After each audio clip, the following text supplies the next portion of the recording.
আসসালামু আলাইকুম। আজকে আমি আপনাদের দেখাবো কিভাবে বিফ কারি রান্না করতে হয়। এখানে 2 কেজি মাংস আছে, যেগুলো আমি আগে থেকে ধুয়ে পরিষ্কার করে নিয়েছি। এখানে আদা বাটা, রসুন বাটা, পেঁয়াজ বাটা, শুকনা মরিচ, তেজপাতা, প্রয়োজন মতো লবণ, হলুদ, এলাচ, দারুচিনি। মাংস রান্না করতে বেসিক যে মশলাগুলো প্রয়োজন সেগুলো দিয়ে এটা কষিয়ে নিচ্ছি। মাংসটাকে ভালোভাবে নাড়াচাড়া করে মিশিয়ে নিতে হবে মশলাগুলোর সাথে।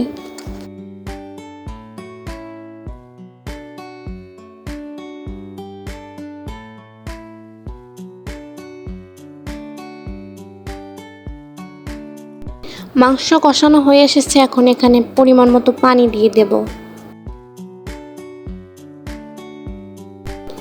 এই পানিটা দিয়ে মাংসটাকে আবার ভালোভাবে কষাতে হবে। নেড়ে চেড়ে এটাকে কিছুক্ষণ ঢাকা দিয়ে রাখতে হবে।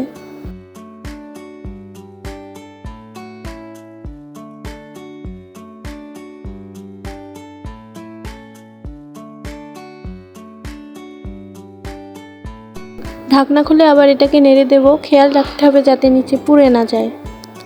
কষাতে যে পানিটা ইউজ করেছি সেটা শুকিয়ে গেলে ঝোলের জন্য পানি দিতে হবে।